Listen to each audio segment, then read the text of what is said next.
Se você ainda não se inscreveu no nosso canal, corre lá se inscrever agora, porque isso ajuda a gente a trazer conteúdo de qualidade para vocês. E segue também nas nossas redes sociais para não perder nenhuma fase desse universo da criação.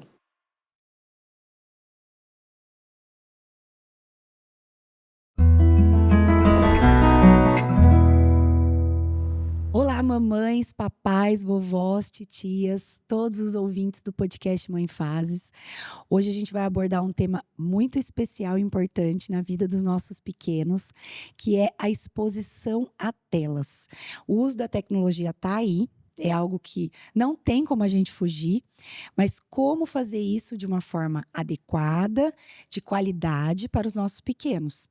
E para isso, a gente está com a presença ilustre da Paula Moura, fonoaudióloga, e ela vai explicar um pouquinho mais para a gente como que é entregar essa tecnologia, essa tela, de maneira adequada para os nossos pequenos. Paula, seja muito bem-vinda ao podcast. Obrigada. Uma honra receber você aqui. E espero que a gente tenha um bate-papo leve, que a gente tire várias dúvidas das mamães, né? Papais que estão nos assistindo, para que eles saibam como apresentar essa tela, que no caso, a gente vai falar até no episódio, que essa exposição a telas em excesso pode trazer até um atraso de fala. E ela vai explicar um pouquinho melhor pra gente. É verdade. Primeiramente, eu quero também agradecer ao convite. Para mim é uma honra estar aqui com você, Mari, participando e compartilhando mais informações a esse respeito. Então, sim, é complicada essa questão da exposição às telas, porque nós focamos muito na exposição das crianças, mas nós adultos estamos o tempo todo diante da tela e fica difícil a gente controlar a exposição deles se nós somos o exemplo. Exatamente. Né? Então, é um assunto realmente pertinente. Existe um número muito grande de atrasos de fala por conta do uso excessivo de telas. E eu espero bastante poder contribuir aqui. Eu sou fonoaudióloga, eu sou mestre em distúrbios da comunicação humana, sou casada com Rubens e tenho 2 filhas lindas, que são a Letícia, de 5 aninhos, e a Manuela, de 1 ano e meio. Então, eu vivo também como mãe na prática os desafios que envolvem esse controle e equilíbrio do uso de telas. Então, assim, não só como profissional, né? Mas como mãe também, o dia a dia ali, como que é isso para os nossos pequenos. Então, assim, para a gente entender melhor, para quem está nos ouvindo, hoje, Paula, existe já evidências claras de que a exposição à tela, né? Eu não sei, a gente vai falar depois um pouco mais, né? O tempo, qualidade disso, mas que a exposição a telas, né? Em excesso, ou não sei se existe uma forma moderada aí de apresentar, pode causar o atraso na fala da criança? Sim, inclusive, grande parte dos atrasos que aparecem, quando a gente vai investigar e vai fazer aquela entrevista com os pais para saber sobre o desenvolvimento, tem ali o uso excessivo de telas. E existe, inclusive, uma recomendação da Sociedade Brasileira de Pediatria com relação ao tempo de uso. E essa recomendação traz que até os 2 anos, o uso de telas deve ser 0. 0 de forma, inclusive de forma passiva, ou seja, às vezes você, adulto, está ali assistindo um programa e a criança está brincando do lado e não está prestando atenção. Até essa exposição indireta não é recomendada até os 2 anos de idade. E aí, a partir a partir de 2 anos, tem ali o tempo de tela que pode acontecer, mas também é muito pouco, menos de 1 hora por dia. Conforme a criança vai crescendo, você pode expor um pouco mais, mas a recomendação mesmo de 0 até os 2 anos é 0 telas, porque já foi comprovado em vários estudos os prejuízos que as telas trazem para o desenvolvimento. Acho que cognitivo, de tudo, né? Da criança, né? Sim, não só da fala, o desenvolvimento cognitivo, a atenção dessa criança, a atenção auditiva, inclusive a atenção visual, ela realmente prestar atenção no ambiente em que ela está, nos estímulos bons que aparecem para ela, então a tela realmente prejudica. E a tela também diminui as possibilidades de interação dessa criança. E é esse o principal ponto que chega no atraso de fala. Porque para uma criança desenvolver bem a fala, ela precisa de boas interações, interações de qualidade, seja com os adultos que cuidam dela, seja com outras crianças. E quanto mais tempo ela fica na tela, menos tempo ela interage. E aí, maior pode ser o prejuízo para esse desenvolvimento de fala. Foi interessante até você falar sobre esse uso passivo, que nem eu não sabia. Sim. Porque às vezes a gente tem um bebezinho em casa e Uhum. a mãe tá lá assistindo, às vezes, uma novela ou um filme e deixa o bebê lá e o bebê fica parado, olhando. Nem esse também não é bom. Nem esse é recomendado. Eu sei também, eu não gosto de fazer um terrorismo com as mães, mamães que estão me assistindo, não fiquem desesperadas.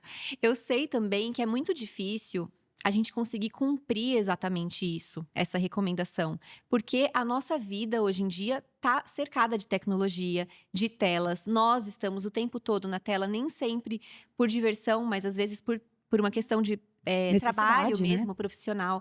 Então, existem sim alguns meios da gente controlar ou minimizar esses prejuízos, mesmo que a criança tenha acesso à tela antes dos 2 anos. Porque o que aparece muito para mim de mensagem são as mães assim: ah, é muito fácil falar que eu não posso dar tela, mas eu trabalho em casa, eu não tenho ajuda com meu filho, e como que eu faço para dar conta? Como que eu faço para conseguir cozinhar, conseguir fazer o meu trabalho, que às vezes trabalha de home office, e cuidar da criança sem o auxílio da tela? Então, isso é verdade, essa é uma realidade atual, e tem formas de nós driblarmos um pouco essa exposição para que não o prejuízo não seja tão grande para essa criança. Exatamente.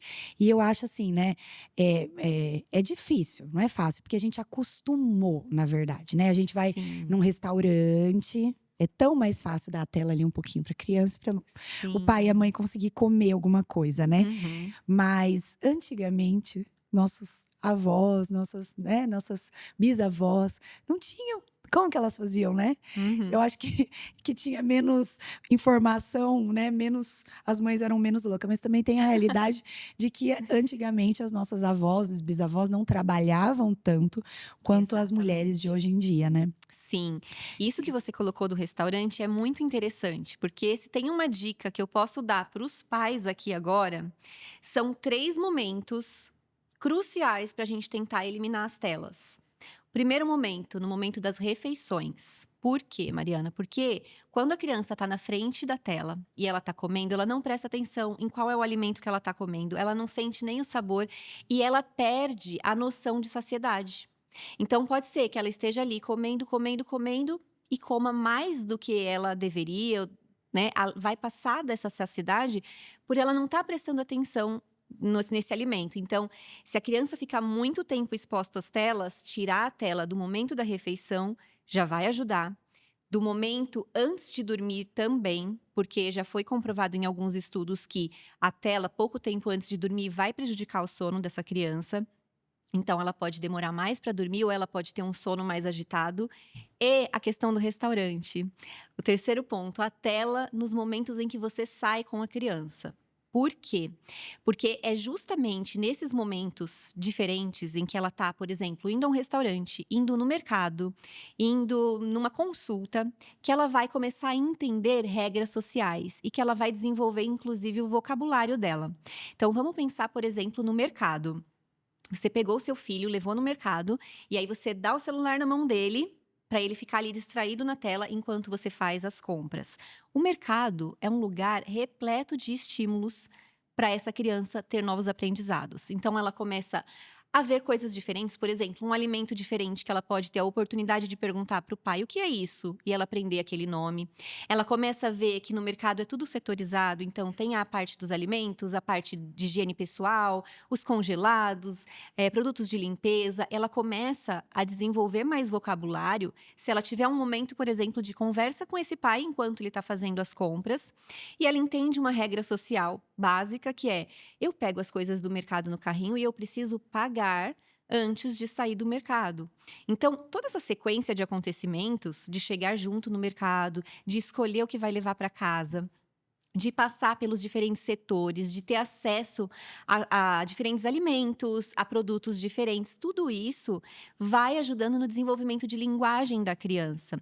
Porque para ela conseguir falar, para ela falar bem, ela precisa entender primeiro. Ela precisa compreender o mundo à volta dela. E uma criança que, por exemplo, entra no mercado com o olho na tela e ela passou por todo esse processo e saiu do mercado com os olhos na tela também, ela perdeu todos esses estímulos que são coisas simples, que não são coisas programadas, são coisas do cotidiano que contribuem para o bom desenvolvimento de linguagem dela. E até teve um episódio que aconteceu comigo recentemente, que foi bem isso. Eu estava com a minha filha e ela viu uma coleguinha da escola. E aí ela ficou toda empolgada, ai, a minha amiguinha! E começou a dar oi para essa amiguinha. E a amiguinha dela estava no celular. E aí ela começou a chamar a amiga, a dar oi pra amiga, e a amiga não ouviu. Aí o pai da amiga falou: "Olha aqui, a sua amiguinha tá ali, dá oi pra ela". E a menina não prestou atenção, tipo, não viu a minha filha, não respondeu e continuou as compras no mercado, e quem acabou cumprimentando a minha filha foi o pai da coleguinha. Então, parece uma coisa boba, mas quando a gente soma isso em todas as oportunidades que essa criança vai tendo, no dia a dia, quando ela sai de casa, quando ela está exposta a novidades e a estímulos diferentes, a tela prende essa criança, transforma ela num zumbi ali mesmo, né? E ela acaba não aprendendo, não desenvolvendo vocabulário e perdendo essas oportunidades mesmo de aprendizado. Eu acho, depois que eu virei mãe de 3, né? Uhum.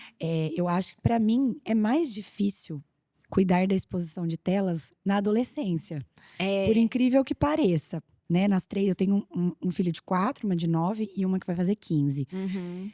Para mim tá mais difícil cuidar dessa exposição de telas na adolescência, porque eles querem, né, TikTok, é Aham. Instagram, todos esses aplicativos, né, e vídeos curtos, aquele estímulo violento, aquilo vai me dando um Uhum. nervoso.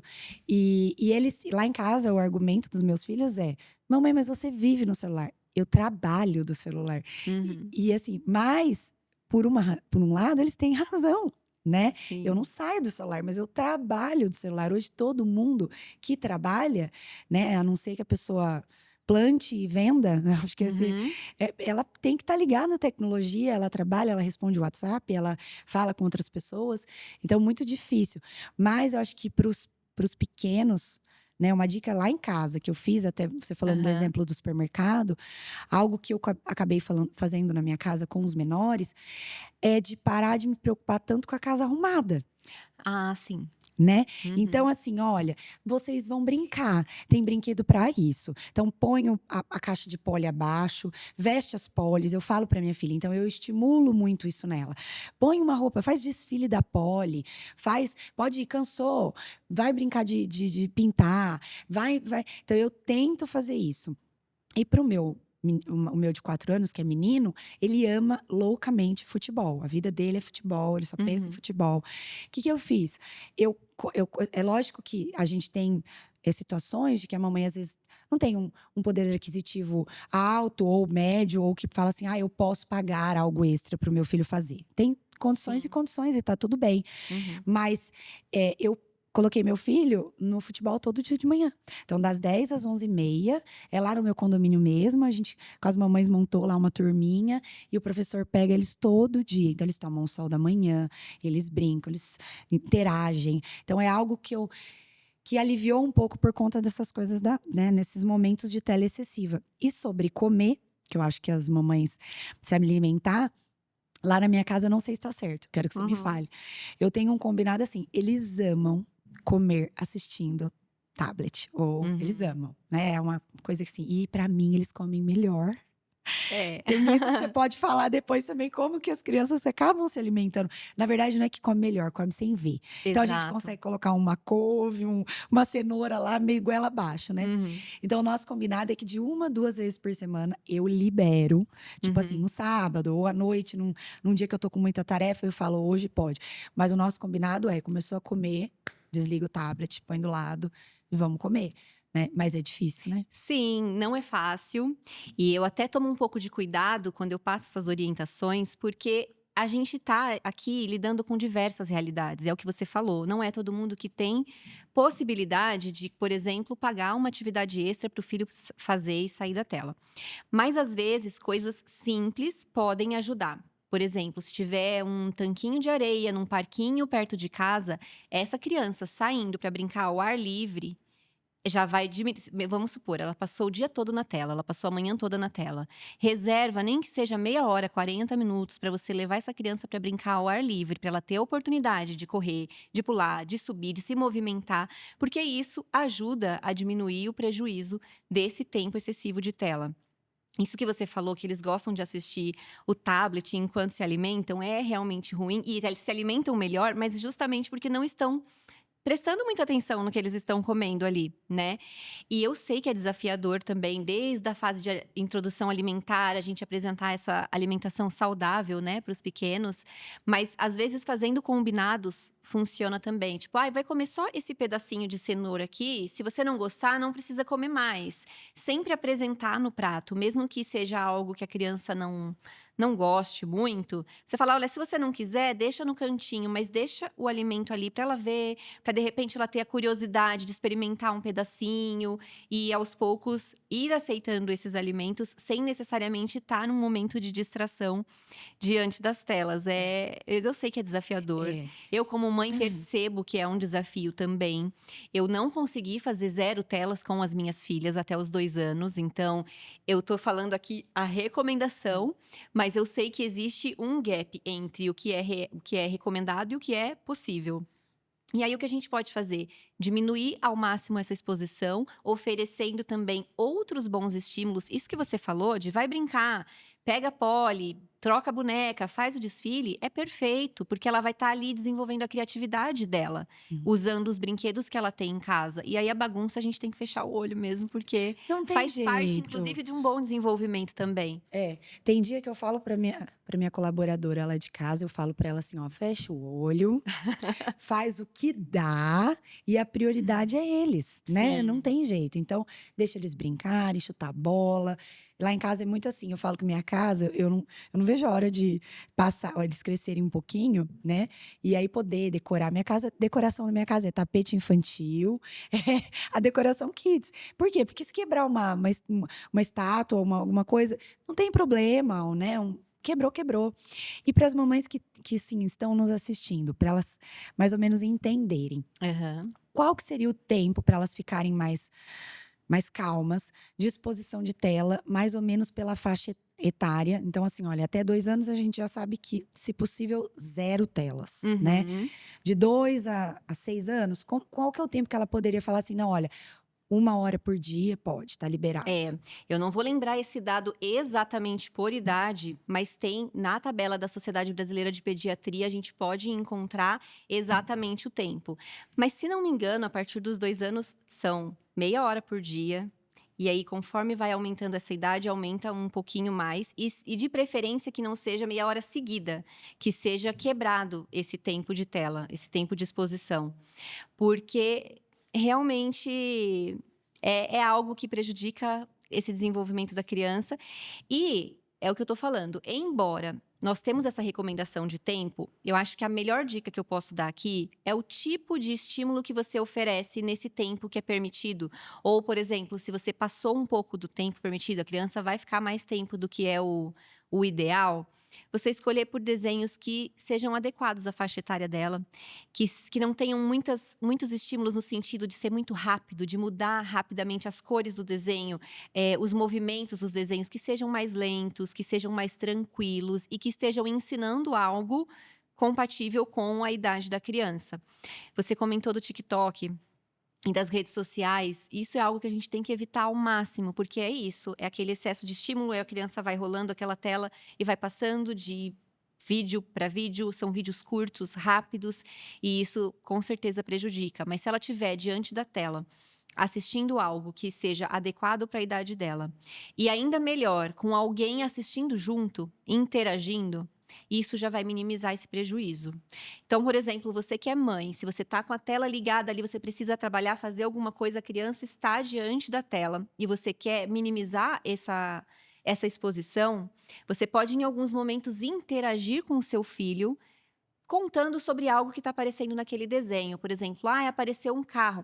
Olha, filho, o carro, ou se é uma criança pequenininha, o Bibi. Vamos fazer Bibi? Então você vai complementando aquilo que está aparecendo na tela para interagir com seu filho, para que ele tenha mesmo que seja pequenos momentos de interação e não fique ali só vidrado na televisão, para que ele tenha a oportunidade de falar também, de responder, de usar a linguagem dele. Então, você falando sobre interação, né, me veio agora na cabeça até que eles, então você poderia até falar, existe aplicativos então ou desenhos que dá essa possibilidade para criança? Sim, aplicativos eu não diria, mas os desenhos, sim, tem desenhos que são de mais baixo estímulo. Eu, como fono, eu gosto muito de um canal do YouTube que se chama Nossa Vida com Alice. Ele é desenvolvido pela Carol, que é mãe da Alice, que tem síndrome de Down, e inicialmente ela fez esse canal para ajudar o desenvolvimento da fala da filha dela. Só que ele cresceu e ela tem ali desenhos com baixo estímulo, que ensina palavras para as crianças, que mostra de forma bem próxima o movimento da boca para a criança aprender a falar. É um tipo de desenho que eu gosto. Desenhos que ensinam atividade de vida diária para a criança, então que vai ensinar que ela precisa ir para a escola, que ela precisa escovar os dentes, que ela precisa comer alimentos saudáveis, tudo que seja mais educativo e que não seja rápido, com músicas muito rápidas, muito aceleradas, e com muito estímulo visual, vai ser melhor do que, por exemplo, o funk do Patinho. Esses desenhos que são muito rápidos, com muito estímulo, com muitas cores. Muita luz, né, muitos É, flashes, né. sim. E até no caso desses desenhos mais coloridos, né, de exposição, até deve crianças que têm, às vezes, já uma predisposição a um transtorno de déficit de atenção, hiperatividade, piora muito mais, né, Piora, agrava piora. tudo. Uhum, E assim, como que você daria de dica, até que você uhum. faz na sua casa, né, daria de dica para as mães, para elas terem um controle a essa exposição de tela? Qual que é a dica que você daria para essas mães que você como mãe faz com as suas filhas, né, para controlar esse tempo? Uma troca, alguma coisa? Sim. Geralmente tem alguns brinquedos que a criança gosta bastante. Então, uma dica é você pegar aquele brinquedo que a criança mais gosta de brincar e não deixar ali à disposição dela. Deixa esse brinquedo guardado. Quando for um momento que você precisa, por exemplo, trabalhar, fazer algo que você não vai conseguir ficar ali mesmo dando atenção para a criança e ela quer ficar na tela, você oferece esse brinquedo, que é o brinquedo chave, é o brinquedo que ela vai gostar. E aquilo vai chamar a atenção dela. Acabou esse momento, você vai poder ficar com ela, guarda o brinquedo novamente. Por quê? Quando a gente deixa todos os brinquedos à disposição da criança, além de também ser muito estímulo, porque ela fica ali, ela brinca um pouquinho com cada e não brinca direito com nada, aquilo não vai ser tão interessante para você tirar da tela e oferecer aquele brinquedo, porque ele já tá ali o tempo todo, ela pode brincar a hora que ela quiser. Se for algo para momentos específicos, para você poder controlar essa exposição, vai ser mais interessante para ela. E assim, crianças que já estão viciadas na tela, a gente vai ter que lidar com esse choro e com esse protesto mesmo, não tem outra forma, porque ela já se viciou naquilo, mas é importante saber que aquilo prejudica o desenvolvimento dela. Então, no começo vai ser difícil mesmo. A gente vai ter que lidar com essa frustração e oferecendo outras formas dela se divertir, dela brincar, até que ela vá se desligando daquilo. Na verdade, é diminuir essa exposição aos poucos. Eu já tive mães que chegaram para mim dizendo: olha, meu filho fica 8 horas na frente da televisão, praticamente o dia inteiro. Então, se você pegar essa criança que fica 8 horas na frente da televisão e simplesmente falar: a partir de agora você não assiste mais, você vai ter um grande problema. Então, vamos diminuir aos poucos. Aí ele assiste às 8 horas, vamos diminuir para 6. Vamos diminuir depois para 4. Aos pouquinhos a gente vai tirando e oferecendo outros estímulos. Nada vai ser tão estimulante quanto a tela. E é esse o grande desafio. Não é tão simples assim, eu vou dar um brinquedinho aqui, a criança vai se distrair. Mas a gente vai ter que ir educando nesse sentido, porque eu posso não ter um problema agora, por exemplo, eu não quero ouvir ele chorar, eu vou entregar, eu vou deixar ele assistir a tela aqui, porque eu não quero lidar com isso. Mas futuramente vai ter que lidar com outros problemas, né? Vem o atraso de fala, as dificuldades na escola. Então, é importante a gente dosar, principalmente desde bebezinho, né? Desde pequeno. E você falando da tela, né, a tela pode ser o tablet, pode ser o celular, pode ser a televisão.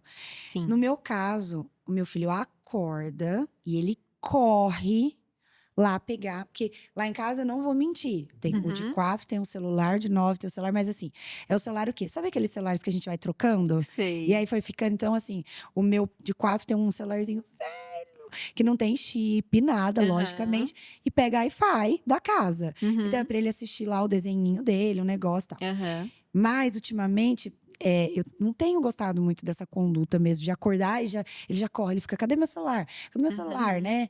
Pra ele assistir lá meia horinha enquanto eu preparo o café da manhã dele. É melhor se a gente vai entregar, por uma meia hora ou uma hora que seja pra criança, é melhor que dar o celular ou que ela assista da televisão? É melhor que ela assista da televisão. Por quê? O celular e o tablet, ele limita inclusive movimentos da criança. Então a criança que está assistindo, e ele já tem até estudo sobre isso também.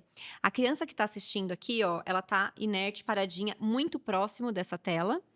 E quando ela assiste da televisão, ela tem a oportunidade, por exemplo, de arrumar alguma coisinha para ela brincar ali enquanto ela assiste. Ela vai observar mais o ambiente. Outra dica muito legal nesse sentido é que se você colocar na televisão algum desenho que estimule essa criança a se movimentar, vai ser interessante também. Existem várias músicas que estimulam isso, né? Ah, cabeça, ombro, joelho e pé, e pede para a criança imitar, incentiva essa imitação. Isso não substitui a interação com outra pessoa, mas se a criança está na frente de uma televisão e ela está tentando imitar e ela está se movimentando, isso é menos pior do que ela estar sentada segurando o tablet ou o celular muito próximo do rosto e sem fazer movimento nenhum. Então, quanto menor a tela, maior o problema. Ah, bom saber essa dica, sempre Uhum. pensar. Então eu tenho, preferido colocar na TV, mas eles não querem, né, porque eles já é Sim. muito melhor assistir pertinho, né. Então a briga lá em casa eu falo: "Na TV", ele fala: "Na TV eu não quero, eu Uhum. quero no celular". E eu falo: "Gente, mas a telinha é tão pequenininha, melhor na telona". E eu Aham. ia te perguntar também sobre esses, meu marido tem essa mania de sempre colocar para as crianças sábado, pra elas dançarem naqueles esqueci o nome daqueles videogames que tem Sei. pega até os movimentos da criança. Então é Aham. melhor que as crianças fiquem nisso, né? Muito melhor, porque pelo menos dessa forma ela vai estar se movimentando. É muito diferente dela deitar e ficar ali quietinha mexendo no celular. E essa é inclusive uma das dicas, sabe? Escolha programas que vão incentivar essa imitação, esse movimento corporal. Tem muito desenho e muitas músicas que trazem isso. E fazer combinados com as crianças, tentar fazer esses combinados quando elas já entendem, né? Com uma criança muito novinha, vai ser lidar com a frustração mesmo.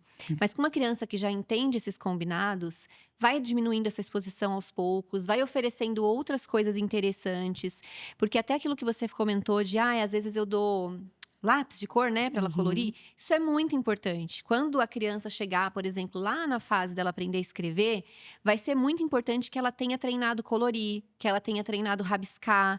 E aí as crianças que não tiveram também essa oportunidade, por ficar muito na frente da tela, além de todo o prejuízo do desenvolvimento de fala e linguagem, podem arrastar também uma dificuldade na escrita, porque ela não desenvolveu a coordenação motora necessária, que se desenvolve lá nessa fase de rabiscar e de colorir, para chegar e fazer os traços mais desenhados, né, como uma letra, por exemplo, para aprender a escrever.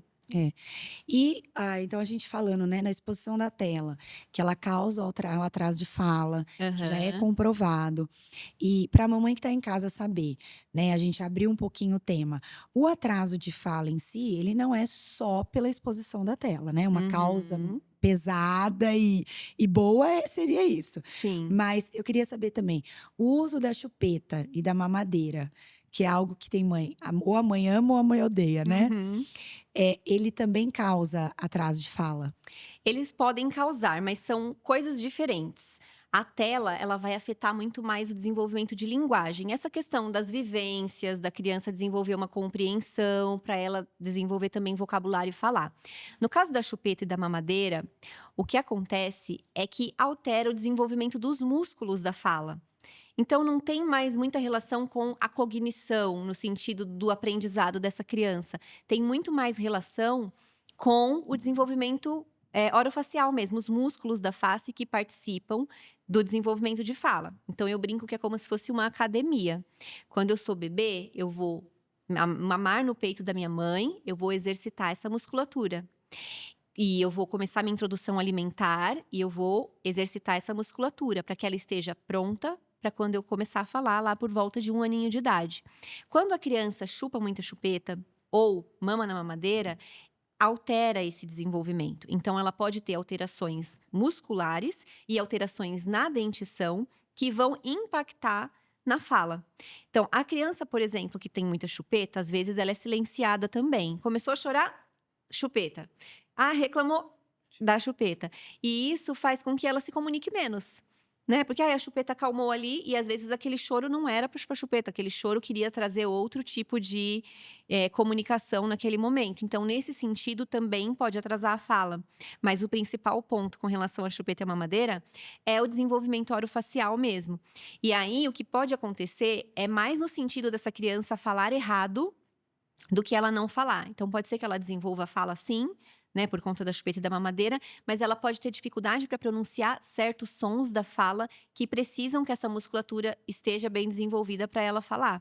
E aí vai começar um combo de fono e dentista para conseguir adequar essa musculatura na fono, adequar os dentes no caso de uma alteração ortodôntica para que ela consiga falar corretamente. E você, como fono, você indica ou não indica o uso da chupeta, pelo menos até os 2 anos? Porque a chupeta também traz algo meio que de sucção ali, de acalento para eles, né? Sim. Você indica se a Bom, mãe chegar e falar, pode ou não pode? olha só, mamães, vou falar sério com vocês. Como fono, Paula fonoaudióloga, não indico o uso da chupeta nem o uso da mamadeira. Tentem segurar o máximo possível. Como mãe, eu compreendo e não te julgo se você tenha oferecido a chupeta para o seu filho. Porque eu não ofereci chupeta para nenhuma das minhas filhas, elas nunca chuparam chupeta nem mamadeira. Mas na minha primeira filha, eu tentei. Confesso, tô confessando aqui publicamente. Por quê? Porque ela tinha uma necessidade muito grande de sucção e ficava o dia inteiro no meu peito.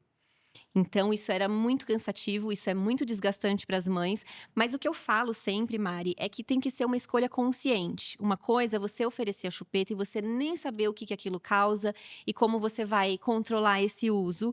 E depois você ter esses problemas. Outra coisa é você ter consciência dos prejuízos que pode trazer e colocar na balança o que naquele momento vai ser melhor. Eu, mesmo sendo fono, eu passei muitas dificuldades de amamentação com a minha primeira filha. E essa dificuldade machucou o meu seio e ela ficava o tempo todo no meu peito. Então, naquele momento, eu entendi que eu precisava tentar oferecer a chupeta para ela, porque tava sendo muito prejudicial até para minha relação com ela ali. Mas ela não aceitou.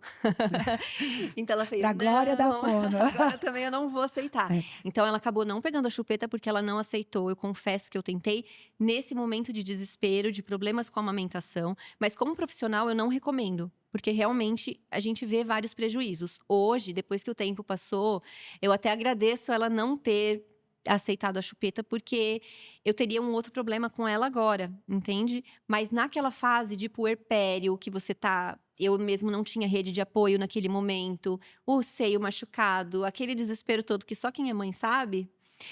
Eu acabei colocando na balança e entendendo que talvez a chupeta me ajudaria. E aí, nesse sentido, oferecer em momentos específicos, não deixar a criança o dia inteiro com a chupeta na boca.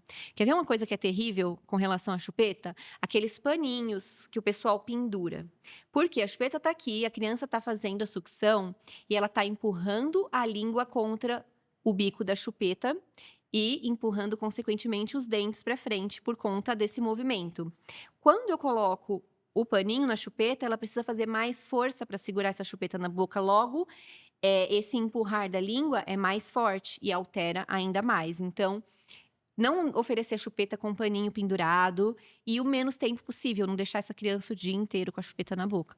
Nossa, você falou isso de problemas de amamentação. O meu filho, meu terceiro filho, eu amamentei até os 2 anos.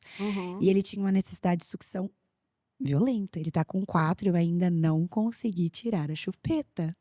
Ele chupa só para dormir. E agora é assim, o meu combinado é com ele. Então ele vai pra cama, é meio que associado. Ele chupa a chupeta, ele dormiu, eu tiro a chupeta e ponho no criado. Então eu tô tentando diminuir assim. Ele acorda, eu já pego a chupeta, coloco de novo no criado, no criado mudo e falo: filho, agora a chupeta tá aqui. Eu quero… Não, agora a gente vai tomar café e a chupeta… Você vai dormir? Eu falo pra ele: você vai voltar a dormir? Não, não vou, então não vai ter chupeta. Aí essa noite até ele dormiu e ele não tava muito ainda no sono profundo. E eu fui tirar a chupeta da boca dele. Ele fazia assim, dormindo. Ai, põe a chupeta, se eu não pôr, não vou dormir. Ele falava. E aí eu fui devagarzinho, então eu tô tentando nesse sentido.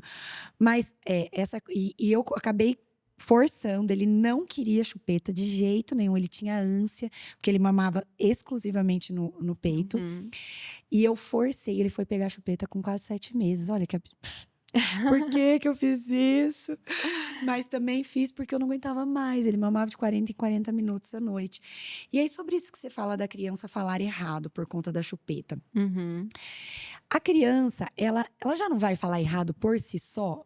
É isso que eu penso, tipo assim, só a chupeta causa todo esse, que nem, né? Meu filho fala tudo erradinho, que a gente acha super Aham. bonitinho, né? Mas já vi que muitas crianças, eu tenho a filha de uma amiga, que ela nunca pôs chupeta na boca, ela tem 3 anos, ela fala super erradinho. Não é? Sim, nossa, excelente a sua pergunta. A criança vai falar errado por si só, independente de usar chupeta ou não? Vai. Falar errado faz parte do desenvolvimento de fala. O problema é que quando existe uma alteração aqui nessa musculatura nos dentes, ela vai se arrastar com esses erros para além do que é esperado na idade dela. Então, existe uma ordem lógica de aquisição dos sons da fala. A criança aprende primeiro os sons que nós chamamos de bilabiais, que a gente faz encostando um lábio no outro. O P, o B e o M, né? Que é o M. Então, por isso que ela aprende a falar primeiro o quê? Mamãe, papai, papá. Às vezes o ba, é fácil dela fazer esses sons. Aí a evolução disso são os sons de T, D e N. T, D, N. E aí ela vai aprender isso lá por volta dos 2 anos. Então, conforme ela vai aumentando a idade, ela vai aprendendo também sons que são mais complexos.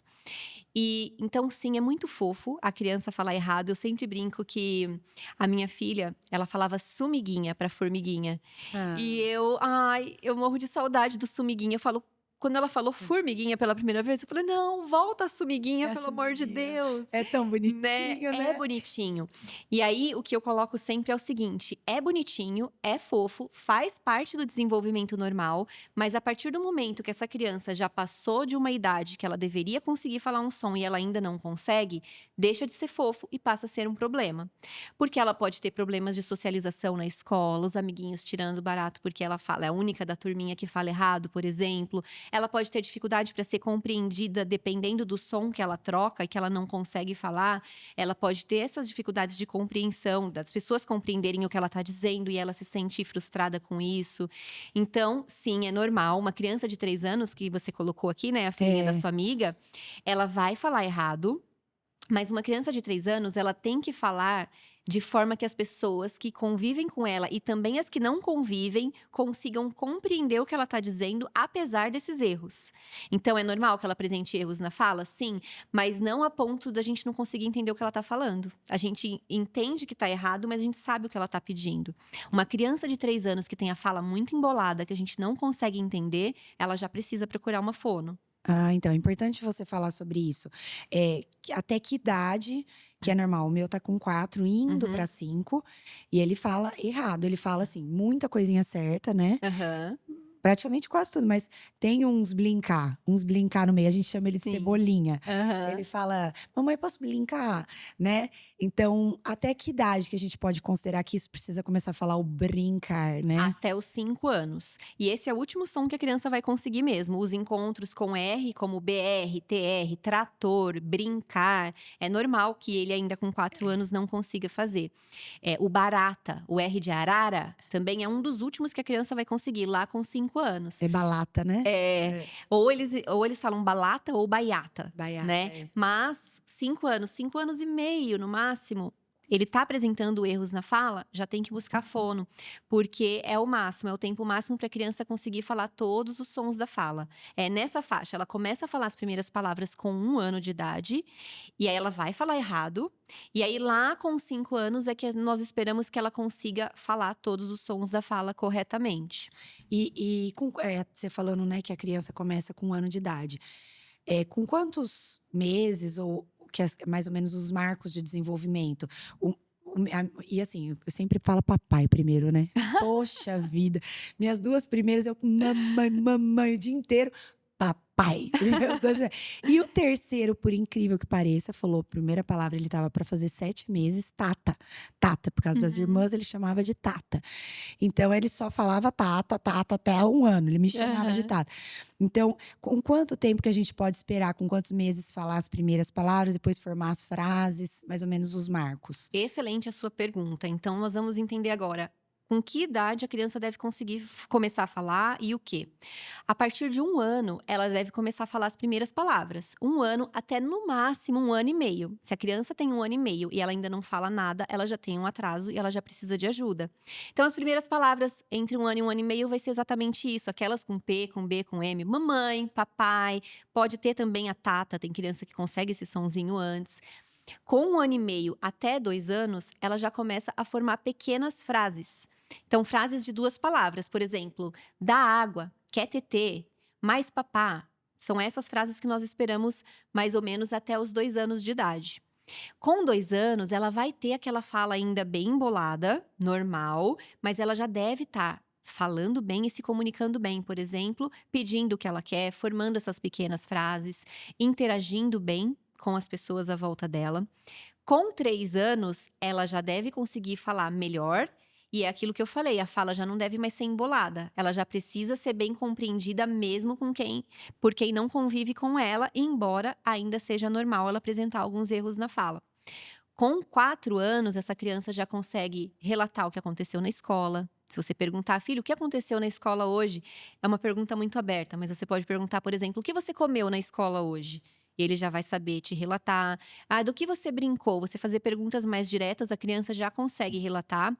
Se você contar uma história para ela, ela já deve ter capacidade de recontar para você do jeitinho dela. E já tem diálogos mesmo. E com 5 anos é que nós esperamos esse marco de ela já falar todos os sons da fala corretamente e conseguir dialogar com o adulto normalmente, relatar o que aconteceu também na escola com mais riqueza de detalhes e tudo mais. É mais ou menos para as mamães terem uma ideia, assim, né, de como que Sim. fala tudo e saber que momento que elas precisam ir atrás e procurar um profissional para isso.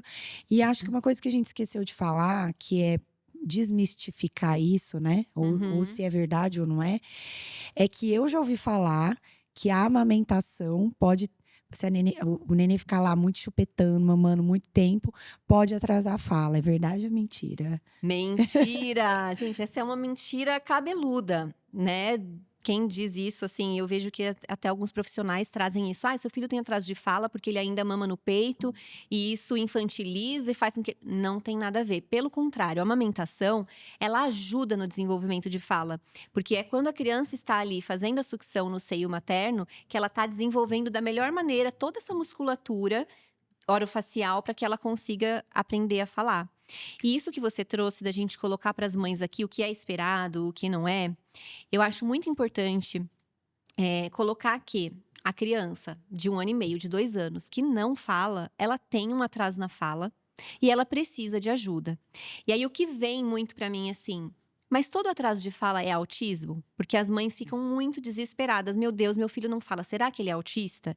E a minha resposta é: não, nem todo atraso de fala é autismo, mas todo atraso de fala merece atenção. Então, mesmo que essa criança não tenha um transtorno e que ela possa vir a desenvolver essa fala depois, ela precisa de ajuda.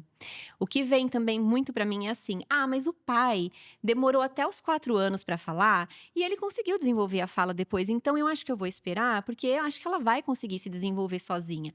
E aí a pergunta que eu faço é: e a comunicação dessa criança até os 4 anos não importa?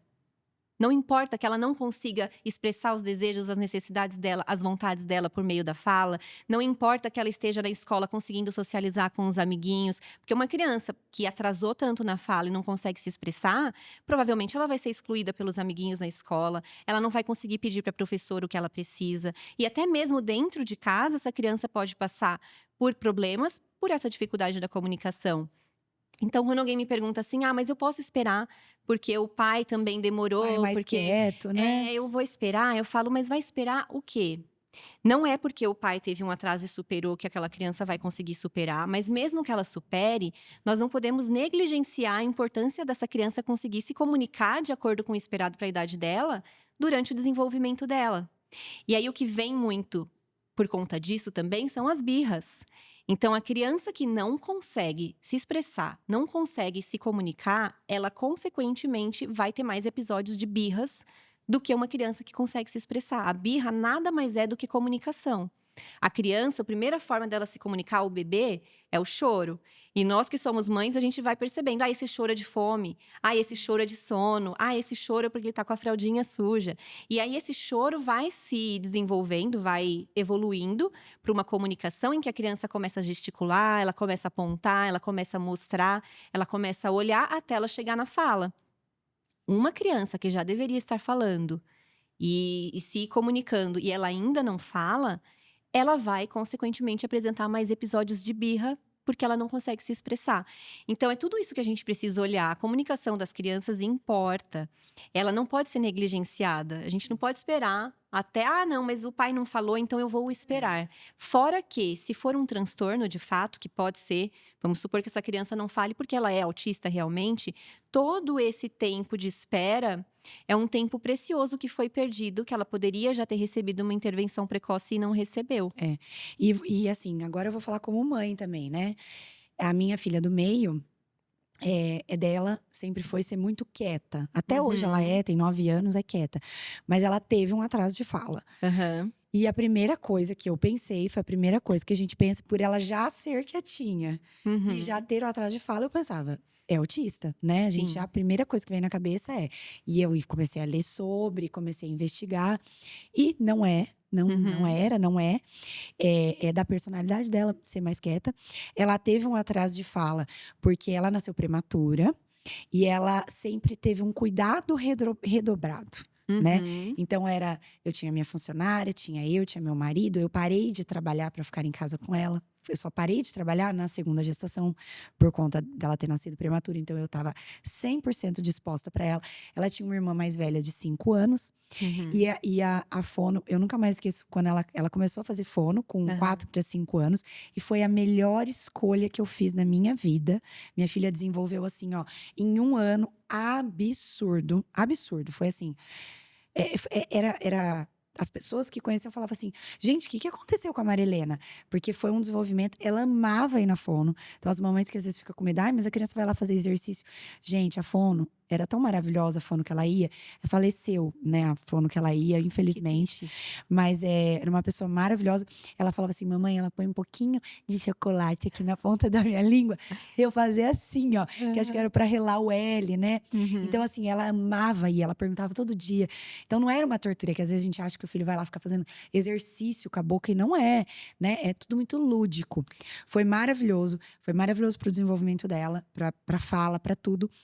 E uma das coisas que a fono observou na primeira vez que eu fui, foi tão engraçado que a hora que você vem com um olhar profissional, né, eu estava na sala de espera, a primeira vez que eu fui, e a minha filha mais velha estava junto. Uhum. E aí a fono olhou, ficou olhando ali um pouco o comportamento delas, aí ela falou pra mim assim: "Depois eu quero conversar com você". Ela falou: "Acho que uma das coisas que a sua filha tá demorando pra falar, é que vocês falam por ela".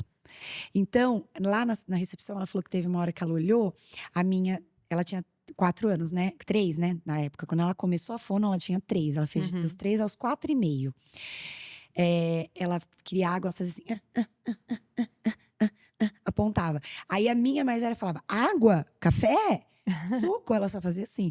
Ela falava: "Mari, ela não tem esforço pra falar, né, que Aham. ela espera vocês acertarem pra". Então acho que uma dica que eu queria que você desse nesse sentido é: como que os pais podem estimular essa fala, né? Uhum. Como que eles com um caderninho, Uhum. falando, olhando para a boca, como que pode? No meu caso, minha filha tinha um atraso de fala.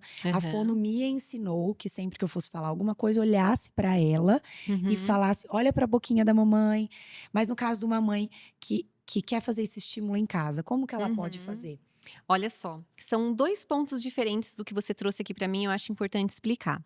Quando nós falamos em atraso de fala, existe aquela criança que já deveria estar falando e não fala nada, que é aquela a gente espera que seja pequenininho, né? E aí a pessoa vai buscar ajuda depois. Ou uma criança que, apesar de falar, ela fala com muitos erros ainda. No caso da sua filha, quando a fono deu essa orientação da boca do chocolatinho, provavelmente ela estava trabalhando algum som específico ali com a sua filha que ela não conseguia pronunciar para que ela falasse. Nesse sentido, quando a criança tem uma dificuldade para falar sons específicos, né, de palavras específicas e os pais querem estimular, pode sim abusar do batom quando é a mamãe, um batom vermelhão.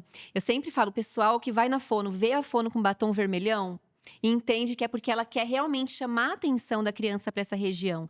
E pegar, por exemplo, os brinquedos e aproximar da boca para falar, por exemplo, a bola. Eu trago a bola aqui, eu falo, olha a bola, filho, porque ela vai ver a bola e ela vai ver o movimento da minha boca que eu faço para falar a bola.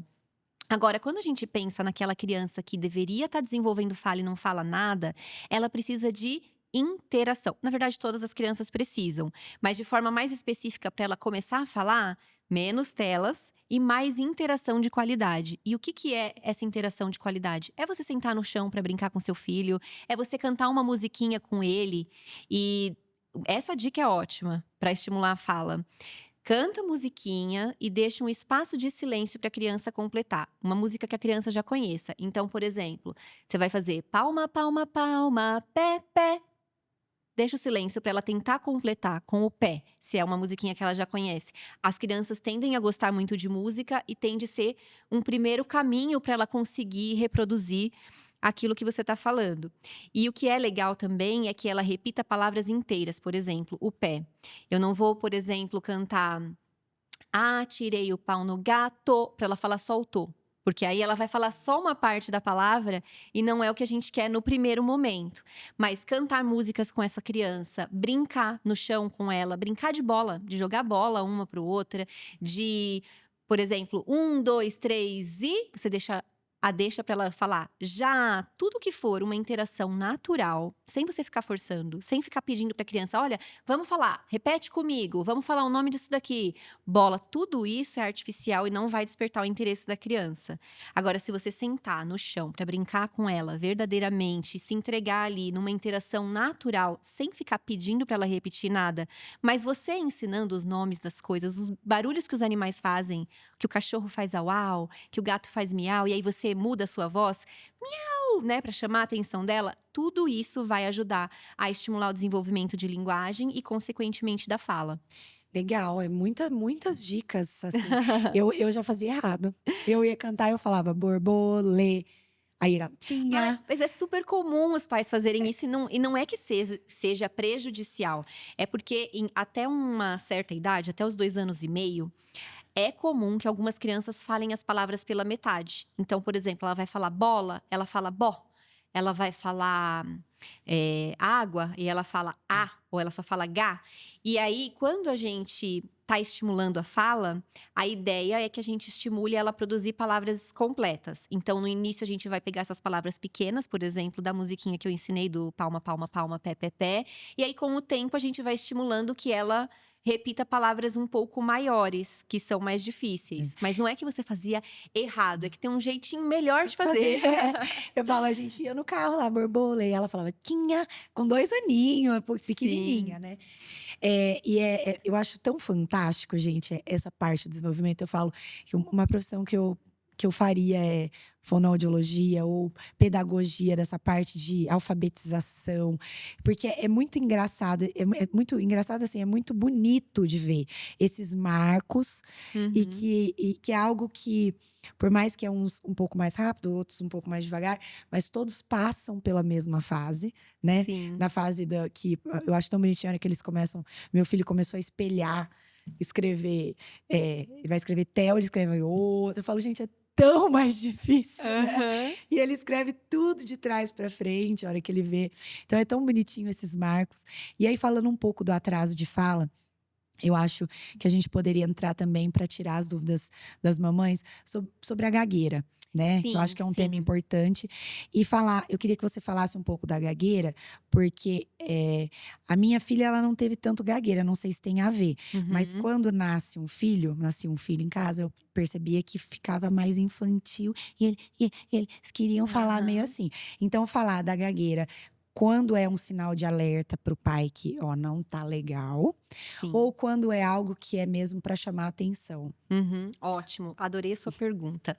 Vamos falar então sobre gagueira, o que é esperado quando a criança está desenvolvendo a fala com relação à gagueira e o que não é. É normal e é comum que a criança apresente alguns episódios, alguns sintomas de gagueira nessa fase do desenvolvimento de fala, principalmente quando ela está começando a formar frases mais complexas, porque ela tem um pouquinho de dificuldade ali para elaborar e na hora que vai elaborar dá essas enroscadinhas na fala. Isso é comum de acontecer. Mas o que a gente precisa estar atento? Aos fatores de risco para essa gagueira persistir até a fase adulta. Então, a gagueira mais comum é a gagueira que nós chamamos do desenvolvimento, que é essa que aparece na infância e persiste até a fase adulta. A cada 5 crianças que apresentam sintomas de gagueira durante esse desenvolvimento de fala, uma vai ter gagueira persistente até a fase adulta. Nós temos 1% da população que gagueja na fase adulta, e isso representa 2 milhões de pessoas só aqui no Brasil. Então, é bastante prevalente, eu gosto de colocar sempre isso, porque às vezes, por mais que seja comum, por mais que seja normal acontecer, a gente tem que estar atento. É que tem gente que consegue, com a maturidade, dar uma tapeada na gagueira, né, eu acho. Exatamente, e também tem vários níveis de gravidade da gagueira. Tem pessoas que gaguejam um pouquinho, tem pessoas que têm uma gagueira mais grave, né? E por que a gagueira? É alguma coisa neurológica? Não existe uma causa única da gagueira, o que a gente chama de multifatorial, são vários fatores que interferem, mas já existem estudos que mostraram uma diferença na forma como a fala é processada no cérebro das pessoas que gaguejam. Então, sim, é um distúrbio neuromotor, que nós chamamos, e aí essa pessoa, essa criança, ela precisa também de ajuda, porque quanto antes ela começar esse tratamento, melhor. Mas vamos pensar então no que os pais precisam observar se a criança está gaguejando e o que eles devem fazer. Se essa gagueira for uma hesitação, por exemplo, mamãe, sabe se e a criança não está apresentando esforço para falar, tende a ser mais comum, mais normal. Mas quando a criança faz força e pisca forte, ela tem tiques associados a essa fala. Quando ela evita falar em determinadas situações por medo de gaguejar. Quando existe histórico de gagueira nessa família, o pai gagueja, o avô gaguejava, são fatores de risco importantes. E aí, se a criança estiver apresentando isso por 2 meses ou mais, já tem que buscar ajuda. Se essa criança ela gagueja um pouquinho, mas ela não faz muito esforço para falar, tem dias que tá melhor, tem dias que piora um pouquinho, mas no final das contas ela consegue se comunicar e aquilo não parece ser um grande esforço para ela, você pode observar, sempre esperar que ela termine o que ela tem a dizer, não completa a fala dela, não fala por ela, não corrige, deixa que ela consiga se expressar e vai observando. Provavelmente vai passar. Se não passar, se piorar, se começar a ter esforço e principalmente se tiver histórico de gagueira na família, aí tem que buscar ajuda. Principalmente, acho que quando nasce o irmãozinho, né? Pode vir essa gagueira, né? Quantos anos tinha a sua filha, né? minha Quando nasceu o irmãozinho? 3 para fazer 4. Até ia te perguntar isso. Qual É. que é a idade que essa gagueira pode aparecer normal, né? Assim. Essa gagueira, ela pode acontecer a partir do momento que a criança começou a falar até os 4 anos, 5 anos de idade. E é muito comum esse relato que você trouxe do irmão mais velho começar a gaguejar com o nascimento do irmãozinho, mas não é que seja necessariamente para chamar a atenção, mas é porque ele está justamente naquela faixa etária em que ele quer elaborar melhor o que ele vai dizer e acaba tendo dificuldade e apresentando um pouquinho de gagueira nesse sentido. O irmãozinho ter nascido é um fator estressante no sentido de mexer ali com as emoções dessa criança que pode interferir nessa fluência de fala também, mas não que seja a causa, né? Geralmente acontece quando as crianças estão na idade que isso acontece Já tá- mesmo. E a gente fica nessa, né? Quando nasce o irmãozinho, dá uma regredida em tudo, né? Ai, dá. A minha do meio, que já tinha desfraldado, quando o Theo nasceu, ela tinha 3 para 4. Ela ia fazer 4 em maio, ele nasceu em outubro. Uhum. E ela voltou a fazer xixi na cama, que já estava desfraldada há um tempão de noite, né? Voltou a fazer xixi na cama. ficou mais assim, falando igual nenenzinho, meio gaguejando, Sim. né? Então é algo, mas passou. Mas É, passou. É, e são questões que acontecem mesmo. Eu também tenho 2, né. A é, minha mais velha regrediu totalmente quando é. veio a neném. E exatamente isso, fazia xixi na calça, na escola, sendo que nunca tinha feito. Então é uma forma deles chamarem um pouco a nossa atenção por meio do comportamento, né. Mas a gagueira em si, quando ela acontece, a gente tem que se atentar a essas questões que eu falei, porque também acontece muitas vezes os pais acharem que a criança está fazendo para chamar atenção e não necessariamente, às vezes a criança apresenta uma dificuldade mesmo. Sim. E algo bem legal de colocar aqui com relação à gagueira, que é uma dúvida comum é: gagueira é emocional? Porque todo mundo fala isso, é emocional, ele precisa ir para o psicólogo, ele gagueja porque ele é muito ansioso, e na verdade não. A gagueira, ela traz questões emocionais, porque você imagina essa pessoa que gagueja, que foi uma vida de frustrações, tentando apresentar trabalho na escola, tentando conversar na sala de aula, tentando arrumar um novo emprego, passar numa entrevista.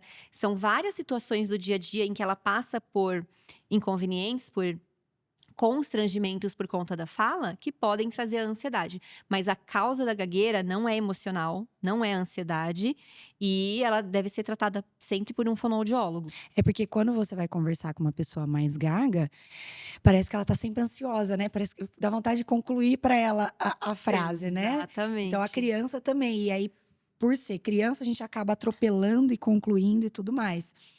A gente tá super assim no nosso limite aqui do tempo. Uhum, Mas eu queria que você falasse, até como mãe também agora, uhum, alguns exemplos que a mãe pode, se existe, né, algum tipo de brincadeira que a mãe pode fazer que estimulam a fala, brincadeiras que ela pode propor às vezes para a criança ir fazendo enquanto ela consegue trabalhar. Se você pode dar algumas dicas mais relacionadas a brincadeiras, que são brincadeiras que você acha que legais e que estimulam o uhum. desenvolvimento. Bom, as brincadeiras mais simples que a gente pode imaginar. Então, às vezes, de realmente cantar uma música ali junto com a criança. Eu gosto muito de cantar aquela do Sopa do Neném. O que é que tem na sopa do neném? E ela tem que me responder o que tem na sopa do neném. Tem também algo muito simples que as mães podem fazer em casa com coisas que ela tiver lá mesmo. Pegar uma caixa de papelão, por exemplo, e para as crianças menorzinhas, vai colocando objetos do dia a dia. Por exemplo, uma bucha de lavar louça, uma escova de dentes, uma fruta de brinquedo. Vai colocando naquela caixa, deixa ela ver colocando. E aí, brinca daquela criança colocar a mão na caixa e tentar adivinhar o que é, sem ver. Porque ela vai tateando aquilo. Isso vai estimulando o desenvolvimento de linguagem. Conforme vai tirando os objetos da caixa, vai categorizando o que que é de comer, o que que é de higiene pessoal, o que que é de lavar a louça, o que que é, roupa, por exemplo. Você pode colocar qualquer coisa lá dentro. E com objetos que você tem em casa do dia a dia. É uma forma de estimular, e aí o nível de dificuldade vai variar de acordo com a idade da criança, né. Já adorei. É Essa daí eu legal, já né? vou fazer. Já É bem adorei. legal. Até os maiores de 9 iam gostar de Sim, brincar de lá brincar, de de adivinhar, né? né. Nem precisa ser objeto, pode ser, por exemplo, figuras, só para categorizar. Então, por exemplo, uma criança pequenininha, você põe figuras de animais, e aí conforme você tira as figurinhas dos animais, você vai brincar com ela de fazer o som. "Ai, a vaca, como é que a vaca faz? Mu-mu". "Ai, o cachorro, como é que o cachorro faz? Au, au". Eles tendem a se interessar. Já para os maiores, você pode brincar de categorizar. "Ah, isso aqui é o quê? É de comer? É um animal? É um objeto?". E aí você vai brincando de separar. Gente, eu falo, nós pais ficamos muito preocupados com brinquedos, né? Algo que eu tenho que fazer É. na minha casa, que até algo que você falou, eu sigo aquela influencer Flávia Kalina. Não Ah, sei se você sei. conhece, né? Mãe e tal. E ela sempre falava muito sobre essa exposição aos brinquedos também. Então ela Uhum. falava assim: olha, eu tenho uma caixinha e o resto eu guardo tudo. Porque ela coloca lá os brinquedinhos. Então fica lá por 2, 3 dias aqueles brinquedos e tal. A hora que ela vê que tá perdendo o interesse, ela guarda aquela e põe uma caixa nova com outros brinquedos que estavam guardados da criança. Às vezes a gente pega todos e faz uma brinquedoteca e expõe Uhum. tudo. Uma grande besteira, né? Porque perde interesse por tudo de uma vez, né? A verdade é que é uma grande quantidade de estímulos ali, a criança fica um pouco perdida de por onde ela vai começar. E aí, qual é a tendência? Ela vai pegar um brinquedo, brincar um pouquinho, mas ela vai ver aquele monte de brinquedo em volta. Ah, não, deixa eu ver o outro. Ah, não, deixa eu ver o outro. No final das contas, ela bagunçou tudo, tá todos os brinquedos ali no chão e ela não brincou verdadeiramente com nada. Então, essa é uma dica muito boa também. Pegar os brinquedos e guardar alguns e vai oferecendo, vai fazendo um rodízio de brinquedos para a criança, porque aí aquele brinquedo que ela enjoou, você deixa guardado um tempo, depois de um tempo ela nem tá lembrando mais dele. A hora que você oferece é uma novidade. É. E aí isso Estimula de estimula novo, também. né? Sim. Sabe o que tá na modinha lá em casa agora? Eu tô adorando essa modinha, gente, porque tirou tanto eles da tela. Eu não sei se você viu agora, uns desenhos que você vem um monte de pedrinha, aí você tem que com a canetinha pegar aquela pedrinha e Ah, não colar. conheço. Você não viu? Ai, Não. tem tudo nessas lojas de É. chinês aí. Aham. Vem o quadro pra depois você moldurar. Uhum. Então eu comprei do Hulk, do Homem-Aranha, das princesas, não sei o quê. Até a minha de 14. Ela fica, mãe, eu que vou fazer. Porque é tipo uns brilhantes. Aham. E aí vem o saquinho com as cores. E aí ela põe nos potinhos dividido. Tem uma massinha, tipo, vem uma colinha que ela põe a canetinha lá, Nossa. põe no glitterzinho, cola no. Nossa, eles passam a tarde no sábado e domingo colando. E aí depois põe no quadro. Eu tô com uns 10 quadros lá em casa, vou vender. Muito legal. Não é legal? Trabalha até a coordenação motora. É. Além de ser muito melhor do que estar na frente das telas. Vou até procurar. É muito legal. Eu fico toda hora caçando alguma coisinha que eu falo, isso aqui vai tirar da pulseirinha, né? Fazer Sim. pulseirinha, miçanga. Eu Uhum. adoro essas coisas. E eu queria que você desmistificasse nosso último mito, ou Uhum. falasse se é realmente verdade. Uma das coisas que na minha segunda filha, por ter atraso de fala, as pessoas falavam pra mim assim: põe na escola, põe na escola.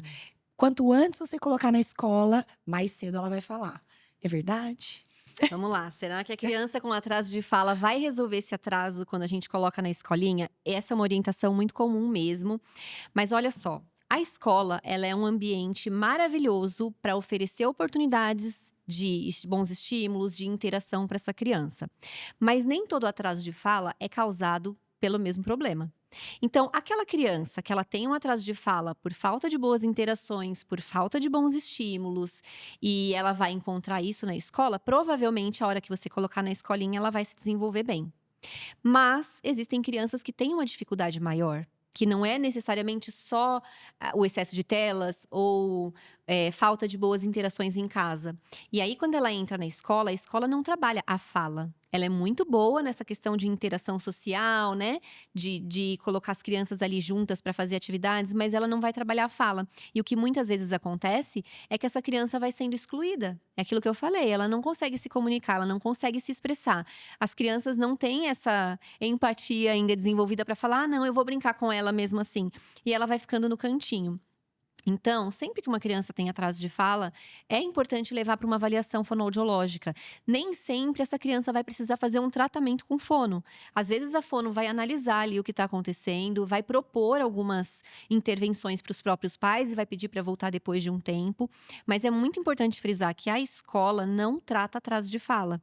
E atraso de fala tem diversas causas e é muito importante passar por avaliação para entender qual é a causa e intervir o quanto antes.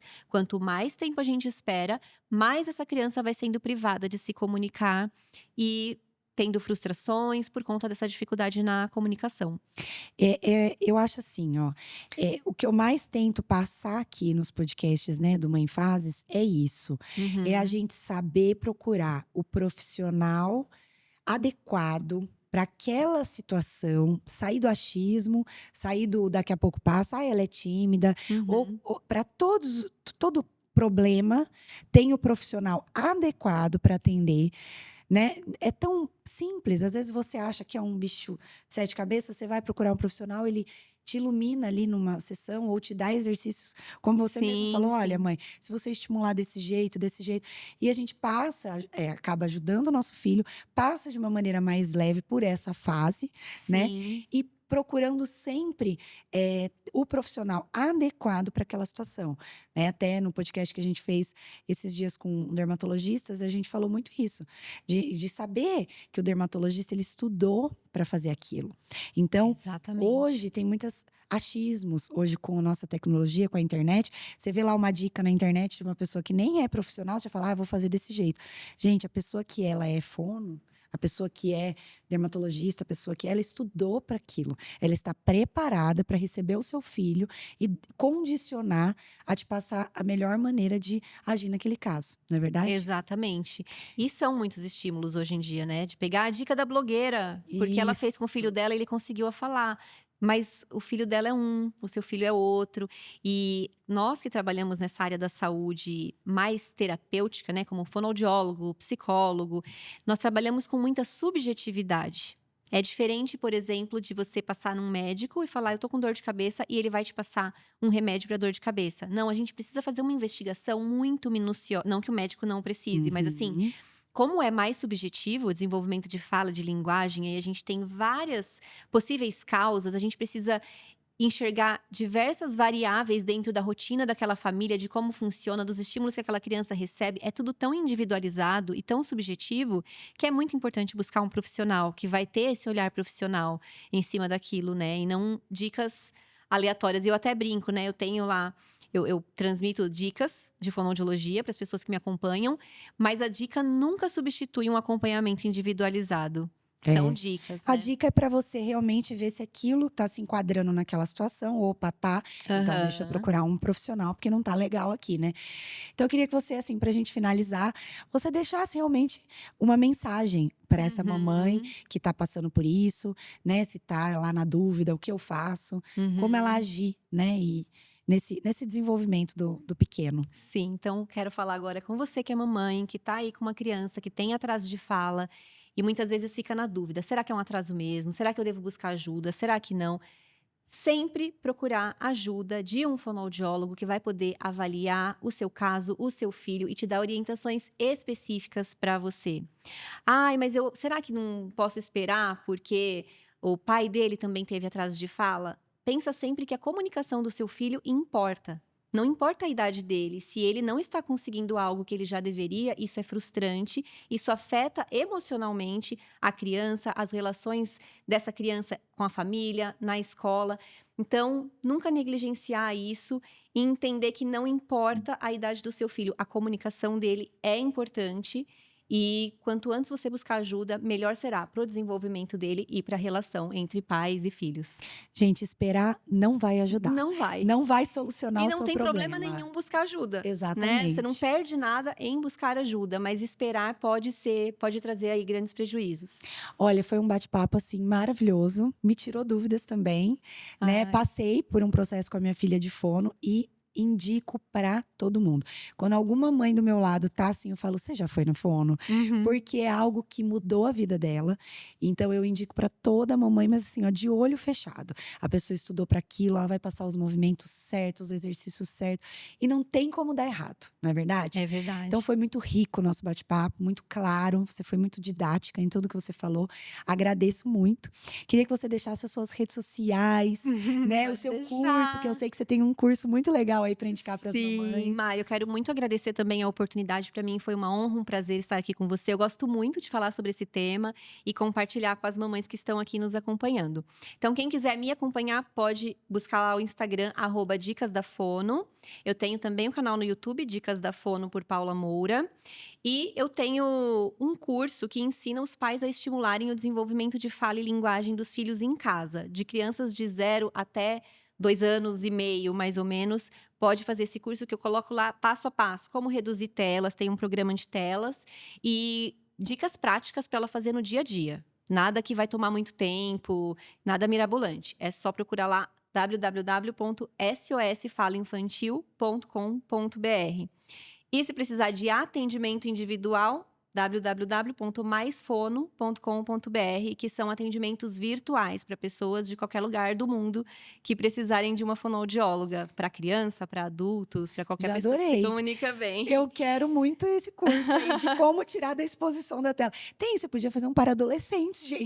Ai, meu Deus. Dicas para adolescentes. Olha, eu confesso que o trato com adolescentes ainda não é a minha especialidade, mas é uma boa ideia, Não né? é? É uma boa ideia. Ô, fazinha difícil. Você vai chegar lá. Eu vou. Eu falo, Toda vez eu falo, ai, vai passar, né? Aí o pessoal fala, passa, Vai mas é igual piorar. videogame. Cada fase é mais difícil, né? exatamente. Eu falo assim, ó. Eu crio 10 de 4 anos, mas um de 14. Meu Deus do céu, é mesmo? difícil. Mas Ai, é meu gostoso, é gostoso. Tudo vale a pena, Com não é certeza. verdade? Obrigada mesmo pela sua participação, por trazer toda essa informação de qualidade pra gente. Espero que você em casa tenha tirado suas dúvidas.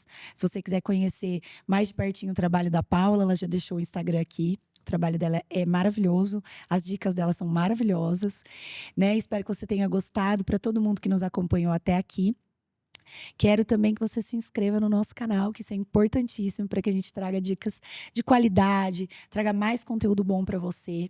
Ativa o sininho para receber todas as notificações, que toda semana tem vídeo novo no canal. E até o próximo encontro Mãe em Fases.